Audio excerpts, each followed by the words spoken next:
This is a documentary exploring how Western religion, education, law, economy, and media transformed Igbo cultural practices, told through personal stories, expert analysis, and the archival material.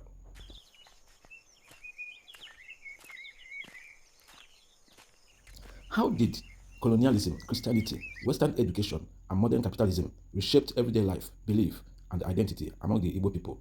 This documentary traces the social, religious, and cultural changes the Igbo experienced, from ritual life and marriage customs to language, dress, and political structures. Through intimate interviews, archival footage, and on-the-ground scenes. Africa is a continent of rich and diverse cultures, deeply rooted in traditions passed down for centuries.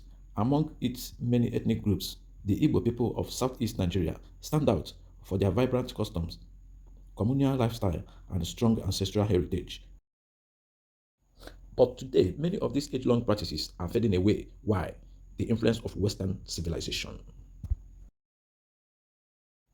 The Igbo people have historically been known for their strong sense of identity, community, and spirituality. From the naming of a child to the burial of the dead, every life stage is marked by traditions. Key aspects of Igbo culture include the extended family system, age-grade associations, traditional religion, folk medicine, language, and rites of passage. However, with the arrival of European missionaries, colonial administrators, and Western education, much began to change. Traditional Igbo religion centered on a supreme deity, Chukwu, and a host of lesser gods and ancestral spirits. Divination, sacrifices, and festivals honored these spiritual forces. But with the coming of Christianity during colonial rule, many of these practices were condemned as paganism. Churches were built, shrines destroyed, and the ancestral traditions labeled evil.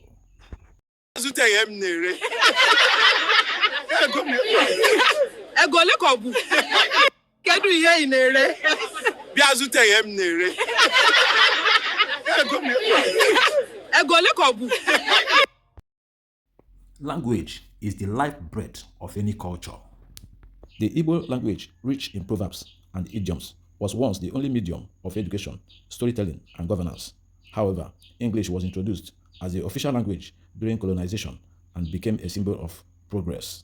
As a result, many Igbo youths today cannot fluently speak their native tongue.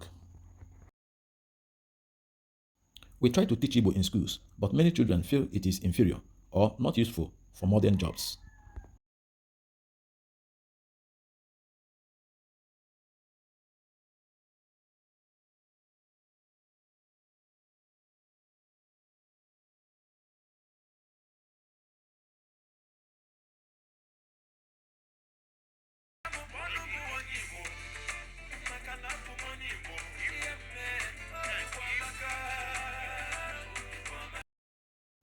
Traditionally, the Igbo family was extended.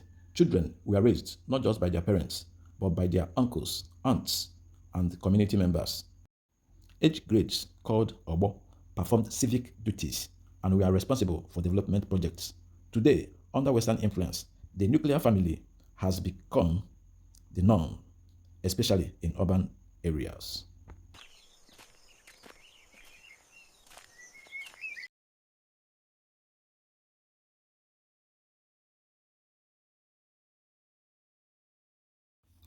The individualistic lifestyle promoted by the West has eroded communal values in many Igbo communities. Traditional Igbo attire, isiago, George wrapper, beads, and headgear once symbolized identity and pride. But today, Western fashion dominates, especially among the youth. While modernization has brought variety, it has also made many feel that dressing traditionally is old-fashioned.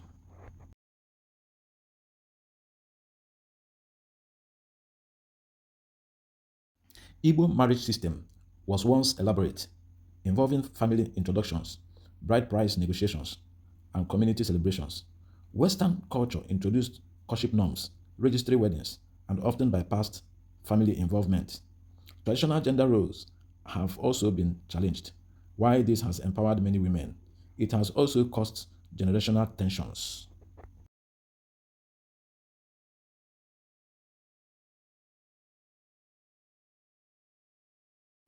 During the course of this documentary, I went around to interview some of the young people. This is the summary of what a host of them said.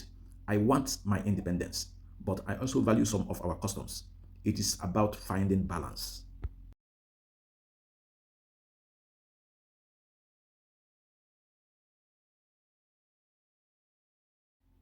Festivals like Iriji, that is New Yam Festival, and the Mau masquerade displays were once central to Igbo life. Today, these events are often commercialized or skipped altogether as younger generation migrate to the cities or prefer modern holidays. Education is a major Western export. While it has brought knowledge, economic advancement, and global access, it has also contributed to the rejection of traditional worldviews. Young Igbo people now learn about Socrates, Shakespeare, and technology, but know little about their own history, gods, and heroes like Nri, Okonkwo, or Arochukwu.